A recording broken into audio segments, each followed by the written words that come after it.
काजल पटेल, आप जैविक खेती को प्रमोट कर रही हैं और खासकर महिला हैं, क्योंकि अगर देखा जाए तो आज महिलाएं आईएएस, आईपीएस, डॉक्टर, इंजीनियर तो बनना चाहती हैं, लेकिन महिलाएं एग्रीकल्चर के फील्ड में उनकी संख्या मैं नहीं कह सकता हूं कि नहीं काम कर रही हैं, लेकिन उसकी संख्या कम है। तो आप एग्रीकल्चर के फील्ड में एमबीए किया, इसके पीछे क्या उद्देश्य है? जैसा कि आपने बोला कि मैं महिला हूँ, तो मुझे एग्रीकल्चर नहीं करना चाहिए। मतलब लोगों का ये मानना है, लोगों का ऐसा मानना है कि मैं महिला हूँ तो मुझे एग्रीकल्चर नहीं करनी चाहिए। बट अगर मैं बोलूँ तो महिला और पुरुष में कोई डिफरेंस नहीं है, यहाँ 50-50 की पार्टनरशिप है। तो मैं महिला हूँ ये सोच के अगर मैं एग्रीकल्चर ना करूँ तो फिर ये मेरी बेवकूफी कहलाएगी। तो और मैं भी चाहती हूँ कि मैं भी फार्मर बैकग्राउंड से बिलोंग करती हूँ, तो मैं भी अपने पेरेंट्स को कहीं ना कहीं सपोर्ट करना चाहती हूँ एग्रीकल्चर को लेके। तो इसलिए मेरा मानना था कि मैं एग्रीकल्चर से बीएससी भी कर सकता हूँ, उसके बाद देन मैं मैनेजमेंट कर सकता हूँ। और मैनेजमेंट मेरा चूज करने का ये ऑप्शन था, मतलब मेरा ये इसलिए डिसीजन था मेरा मैनेजमेंट चूज करना कि मैं कृषि के साथ साथ व्यवसाय पर भी ध्यान दे सकता हूँ ना, अगर मैं एमबीए एग्री बिजनेस करता हूँ तो इसलिए मैंने मैनेजमेंट एग्री बिजनेस से किया। क्योंकि बहुत सारे स्टूडेंट अगर मैनेजमेंट की बात की जाए तो बैंकिंग, मार्केटिंग, एचआर और डाटा एनालिसिस अभी नया मतलब सब्जेक्ट के रूप में उभरता हुआ दिख रहा है, लेकिन आपने एग्रीकल्चर में किया। मैंने एग्रीकल्चर में इसलिए किया क्योंकि मैनेजमेंट का मतलब है business management, MBA agri business है ना, तो बिजनेस मैनेजमेंट में मार्केटिंग आ रहा है और जो भी आपने बिजनेस, तो वो सारी ओवरऑल जो भी चीजें हैं वो सारी मैनेजमेंट में आ जा रही है, एग्री बिजनेस में इंक्लूड हो जा रही है। तो फिर मैं क्यों सोचता कि मैं पर्टिकुलर किसी एक स्ट्रीम में जाके करूं। एक तरफ बहुत सारी कंपनियां हैं जो रासायनिक खेती को प्रमोट करती ही नहीं है, वो एस्टेब्लिश। हम हरित क्रांति की बात करें तो रासायनिक उर्वरक के आने के बाद ही हमारे देश में हरित क्रांति को छोड़ देते हैं और जैविक खेती की तरफ जाते हैं, तो हमें क्या लाभ मिलेगा, उनको कैसे आप संतुष्ट करेंगे, कैसे उनको समझा पाएंगे? जैसा कि आपने बोला कि ग्रीन रेवोल्यूशन, उसकी वजह से ही मतलब हमने केमिकल करना स्टार्ट किया। तो ग्रीन रिवोल्यूशन की प्रॉब्लम में क्या था, ग्रीन रिवोल्यूशन क्यों आया? क्योंकि उस टाइम ना पूरी सिचुएशन ऐसी थी ऑल ओवर इंडिया की, हमारे देश की, कि लोग भुखमरी के कारण मर रहे थे। तो जब हमारे पास खाने के लिए कुछ था ही नहीं, तो उस टाइम तो हमें जो सोल्यूशन मिलेगा ना, जो सब्स्टिट्यूट मिलेगा उसकी जगह वो हम यूज करेंगे। तो हमें वहां जरूरत ज्यादा पड़ी कि हम केमिकल यूज करें। क्यों? क्योंकि केमिकल की वजह से आप प्रोडक्शन बढ़ा सकते थे, और हमने उस टाइम केमिकल यूज किया, भरपूर यूज किया। क्यों? क्योंकि हमको प्रोडक्शन बढ़ाना था, हमने प्रोडक्शन बढ़ाया और अपनी उस टाइम की जो करंट सिचुएशन थी उसको सेट किया।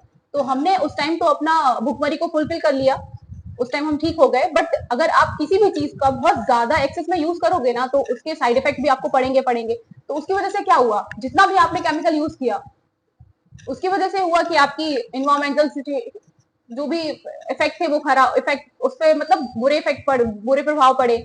उसके अलावा पानी दूषित हो गया आपका, हमारी ह्यूमन हेल्थ डिग्री मतलब एकदम खराब हो गई कहा जाए तो। क्योंकि जैसे कि दिन प्रतिदिन ह्यूमन की हेल्थ एज डिक्रीज होती जा रही है। हमारे जो पूर्वज थे ना, वो अगर 70 मतलब 80 साल मैक्स टू मैक्स जी रहे थे ना, तो अभी की करंट सिचुएशन देखा जाए ना सिनेरियो, तो 60 वर्ष से ज्यादा कोई जीता ही नहीं है। तो उसका हेल्थ पे भी फर्क मतलब प्रभाव पड़ा ही पड़ा उस पर।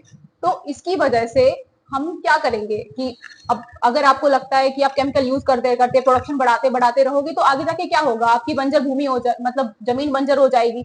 पानी भी नहीं मिलेगा आपको, दूषित पानी मिलेगा, फिर मतलब आपको साफ पानी भी पीने को लेने नहीं मिलेगा। उसके अलावा आप जो फूड कंजप्शन कर रहे हैं ना, उसमें आप केमिकल खा रहे हो, उसकी वजह से क्या हो रहा है, आपको कैंसर हो रहा है और भी अन्य बीमारी हो रही है, किडनी में की बीमारी हो जा रही है, या फिर लंग्स डिजीज हो जा रही है। तो आप चाहेंगे कि आप बीमारियों के साथ जूझते रहें?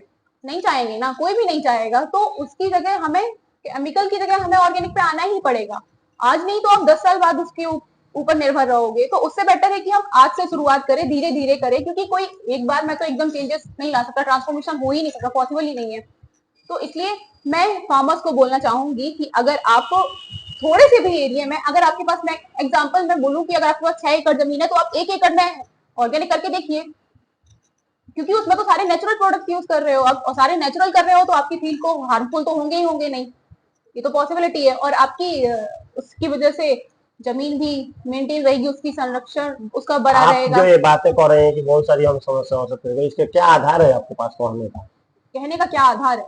जैसे कि अभी एक एमपी में एक जगह है नर्मदापुरम, वहां पे है कि 700 गुना ज्यादा कैंसर से पीड़ित हो रहे हैं लोग, और किसकी वजह से हो रहे हैं? क्योंकि वहां पैराक्वाट डाइक्लोराइड यूज हो रहा है, केमिकल जो एक हर्बिसाइड है और वो बहुत ज्यादा हाईली टॉक्सिक है।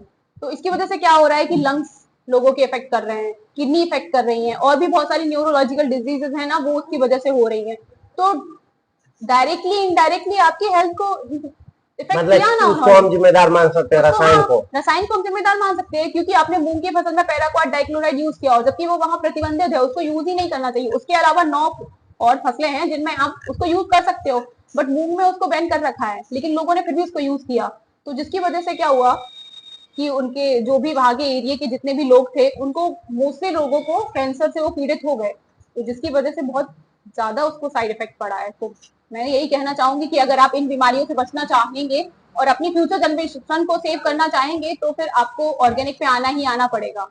अभी तो इसकी शुरुआत हुई है, लग रहा है कि अगर इस क्षेत्र में जहां आप काम कर रही हैं, तो आप जागरूक कैसे करेंगी जनता को, जो आदी हो चुके हैं रसायन का इस्तेमाल करते करते, उनको कैसे एकाएक आप मतलब उनको इस तरफ मोड़ेंगी? नहीं, हम आपसे ये नहीं कह रहे कि हम उनको एकाएक एकदम ट्रांसफर करने के लिए बोल रहे हैं, नहीं होगा वो। क्या कोई भी पर्सन होगा वो कन्वेंस नहीं होगा, ऊपर से फार्मर वो इतनी जल्दी कन्वेंस नहीं होगा। क्यों? क्योंकि उसको अपने प्रोडक्शन से मतलब है, सबको मनी से मतलब है कि मुझे हाईली अमाउंट में पैसे मिलना चाहिए, क्या हो रहा क्या खा रहे हैं किसी को कोई फर्क नहीं पड़ता। बट अगर आप 10,000 रुपीज केमिकल में यूज कर रहे हो, केमिकल का यूज करके आप 10,000 रुपीज यूज कर रहे हो उसके कॉस्टिंग में, तो और आपको ऑर्गेनिक में वही 4,000 लगाना पड़ रहा है और आपकी क्रॉप अच्छे से ग्रो हो रही है, तो आपका पहला तो यहाँ पैसा सेव हो रहा है।